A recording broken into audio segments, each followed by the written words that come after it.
Bonjour à tous, vous écoutez La Force intérieure. Je m'appelle Garance Losson, j'ai 21 ans et je suis passionnée par le bien-être, le lifestyle et le développement personnel. L'idée derrière ce podcast, c'est de partager une discussion autour de sujets auxquels nous faisons tous face pour nous faire grandir mutuellement. C'est également ce qui a inspiré la création de mon compte Instagram qui porte ce même nom, La Force intérieure. Alors, où que vous soyez ou quoi que vous fassiez, prenez une grande inspiration. Détendez-vous avant d'aborder le sujet du jour. Bonjour à tous, j'espère que vous allez bien et je suis très heureuse de vous retrouver aujourd'hui pour ce 6e épisode sur le thème des relations amoureuses et de comment s'y épanouir. Alors c'est vraiment un thème sur lequel j'ai trouvé énormément de choses à dire, que ce soit de ma propre expérience mais aussi à travers mes recherches. J'ai appris vraiment plein de choses sur ce sujet et j'ai adoré toutes mes lectures et toutes mes découvertes. Donc voilà pourquoi je suis aussi enthousiaste de vous retrouver aujourd'hui et de parler d'amour avec vous. Petit disclaimer, j'aimerais préciser que cet épisode s'adresse aussi bien aux personnes qui sont en couple qu'aux personnes qui ne le sont pas et qui se préparent ou alors se découvrent en attendant ou juste qui n'attendent pas mais qui ont envisagé de se mettre en couple un jour. Donc j'espère que ça parlera au plus grand monde, que ça aidera beaucoup de personnes et surtout ça ouvrira un débat avec vous sur toutes les choses qui vont être évoquées. N'hésitez pas à réagir en commentaire, à partager ce podcast s'il vous plaît. Et voilà, allons-y pour le sujet du jour. Donc je vais commencer cet épisode en vous expliquant une théorie grecque que j'ai découverte dans un livre qui est Plus jamais sans moi de Mon Ankawa, qui nous explique cette théorie grecque pour définir en fait les 4 types d'amour, car c'est un sentiment vraiment très large et assez complexe à expliquer. Donc j'ai trouvé cette explication assez fidèle à ma vision de l'amour, j'espère qu'elle vous parlera aussi. Mais selon les Grecs, il y aurait donc 4 types d'amour. Le premier qui est Eros. Donc ça fait aussi référence au dieu grec Eros et qui définit l'amour passionné et érotique. Donc c'est en fait le premier pas vers un amour plus profond et plus durable. On peut définir ça comme en fait la première attirance et le désir qu'on va éprouver pour quelqu'un et qui peut se transformer en quelque chose de plus stable et plus long terme si on arrive à canaliser cette intensité-là. C'est un peu notre crush, l'Eros. Ensuite, il y a aussi le storgé. Donc ça, c'est plutôt l'amour familial, fraternel. Mais ça peut aussi parfois être certains de nos très grands amis.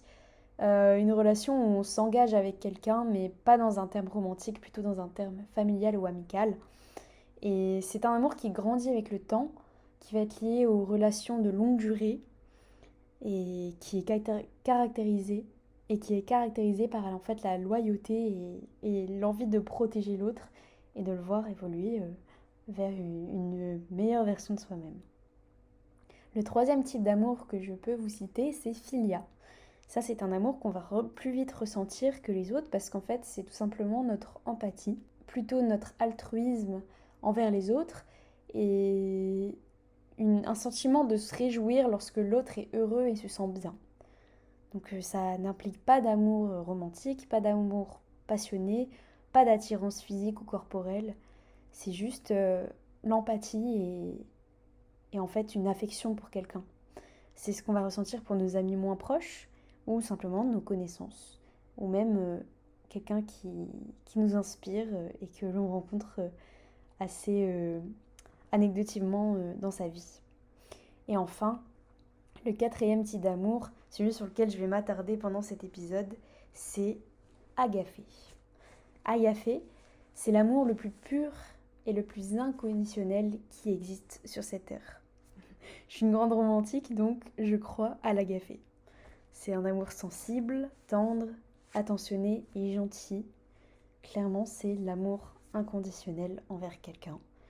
Et c'est aussi ce qui va construire du coup ces relations épanouissantes qu'on va rechercher dans sa vie et qui nous font autant rêver.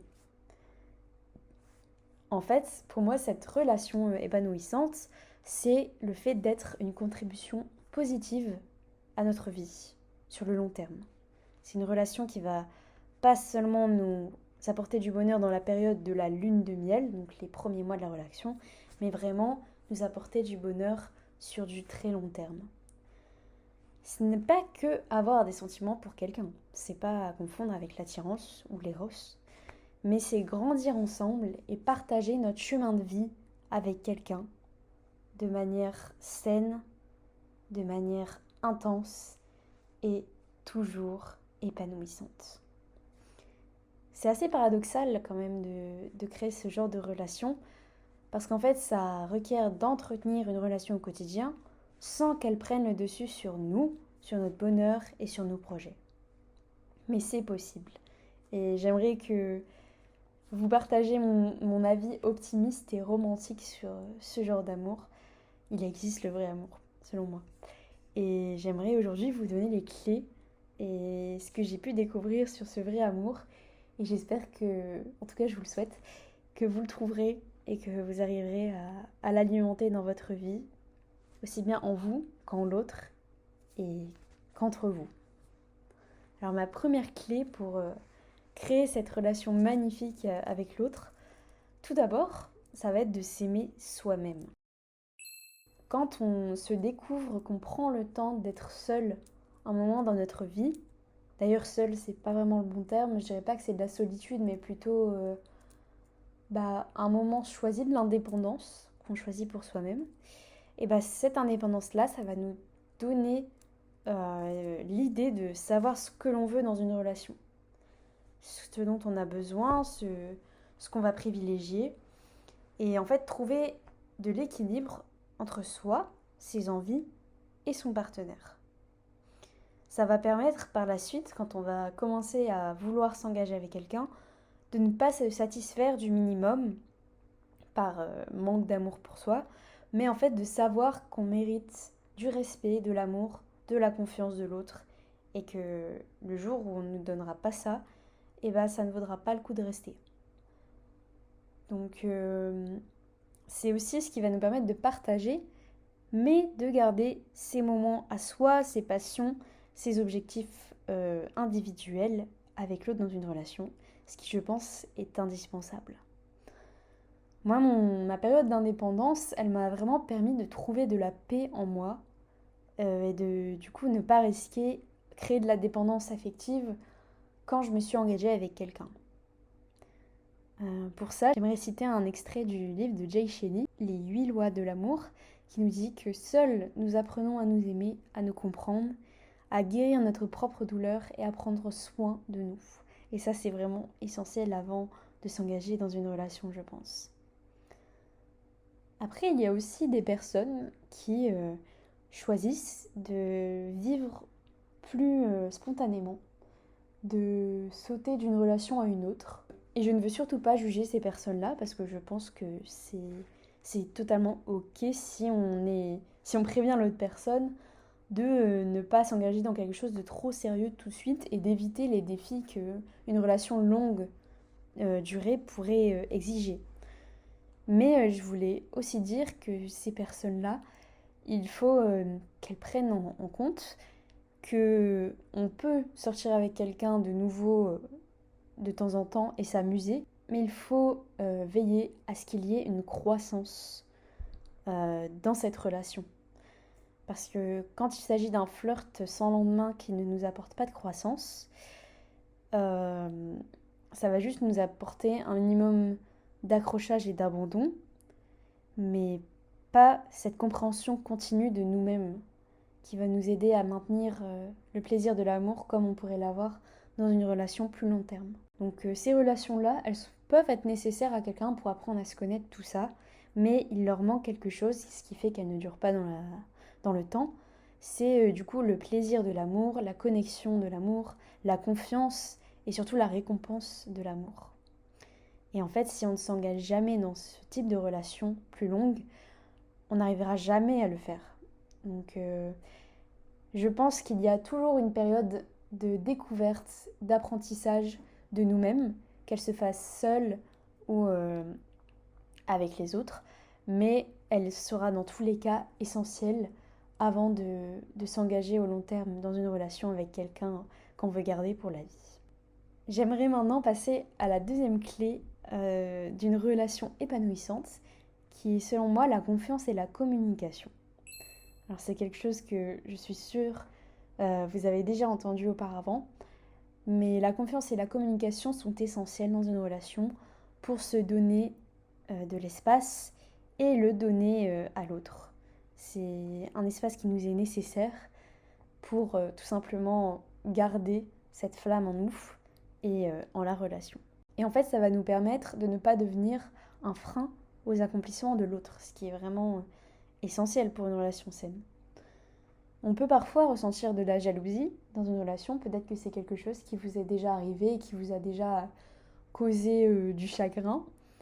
Et en fait, la jalousie, c'est, pour la définir, c'est un sentiment complexe qui provient de la peur. La peur de perdre l'autre, de vexer l'autre, de tout simplement ne pas être à la hauteur de l'autre. En fait, ce sentiment va du coup parfois empoisonner une relation qu'on peut avoir avec quelqu'un. Et du coup, le fait de parler, lorsque quelque chose nous chagrine, et d'essayer de trouver une solution à deux, ça va créer cette confiance en nous deux, sans minimiser les peurs qu'on peut ressentir. Et en fait, ça va rendre ces peurs utiles à notre croissance personnelle et à notre relation. Ça peut aussi parfois nous permettre d'élargir notre point de vue sur quelque chose lorsqu'on parle plus généralement à notre partenaire d'une peur qu'on a. Il peut nous aider à voir les choses sous un autre angle et à grandir de cette chose et à trouver une solution à un problème. Et en fait, cette communication, ce respect mutuel, cette confiance, c'est ce qui va nous faire créer des perspectives d'avenir ensemble de manière saine et stable. Et surtout, ça va nous créer un sentiment de liberté quand on fait confiance à l'autre et qu'on sait qu'il n'y a pas de choses à appréhender dans cette relation. On va se sentir libre et pour nous, c'est essentiel pour être épanoui. J'aimerais aussi venir sur un point, sur le fait qu'on dit souvent que qui se ressemble s'assemble. Et dans une certaine mesure, je suis d'accord avec cette affirmation, mais pas dans un terme complet. Je trouve que c'est très important aussi d'avoir des différences avec son partenaire. En fait, être différent de son partenaire, c'est vraiment quelque chose d'enrichissant parce que accepter cette différence et la chérir, ça va nous montrer qu'il existe plein de types de personnes, ça va nous faire découvrir plein de choses. Et c'est aussi essentiel parce qu'on est tous différents entre humains et que ce serait même ennuyant si on était tous pareils. Alors si jamais vous êtes face à cette situation, que vous êtes très différent de votre partenaire, rappelez-vous simplement de pourquoi vous êtes avec eux et il n'est pas nécessaire de se ressembler pour avoir une relation heureuse. Au contraire, c'est beau d'être différent de son partenaire parce qu'on va s'extasier de choses très différentes et ça va vraiment élargir l'horizon de la relation, selon moi. Après, il faut un minimum de similitude, je pense, dans plutôt les valeurs et la vision de l'amour qu'on a avec quelqu'un. Et c'est là que qui se ressemble s'assemble selon moi. Parce que si on est avec une personne qui ne valorise pas les mêmes choses que nous, par exemple l'écoute, la confiance, il va y avoir des non-dits et des quiproquos avec cette personne et des situations du coup qui vont se créer et qui vont faire qu'on ne sera plus sur la même longueur d'onde tout simplement. Et ces choses-là, on les découvre quand on prend le temps de se connaître avant de se mettre ensemble.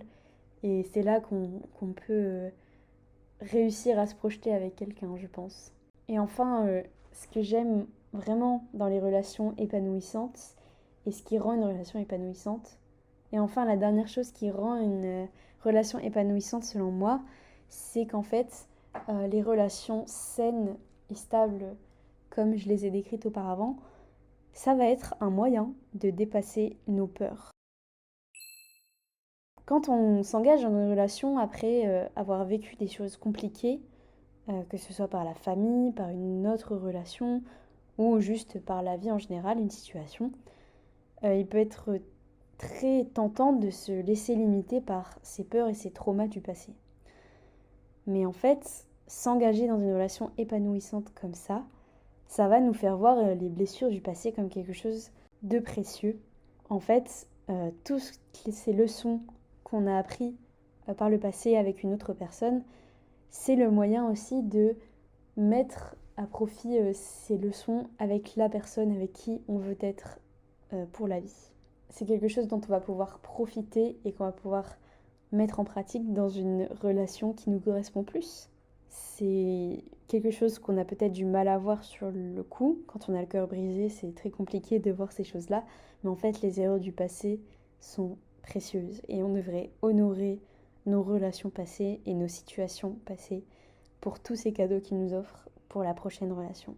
Il y a beaucoup de peurs qu'on peut ressentir dans une relation amoureuse, notamment la peur de l'abandon, la peur de décevoir, de ne pas être assez bien pour cette personne.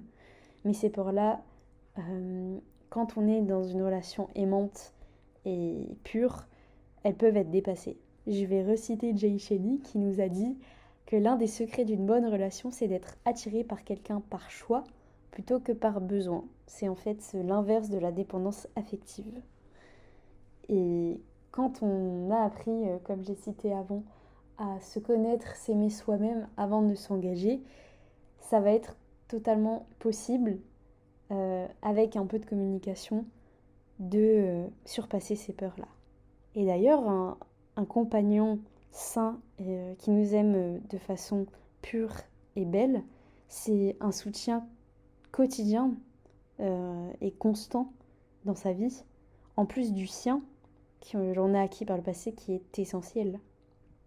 Et le soutien et l'encouragement mutuel dans nos projets, dans nos situations et dans notre vie en général avec son partenaire, c'est vraiment un pilier d'une bonne relation. Ce que j'aime par-dessus tout dans les relations amoureuses aussi épanouies, c'est aussi le fait de se découvrir soi-même dans une relation. C'est ce que je vis en ce moment. Et je trouve que c'est tellement beau.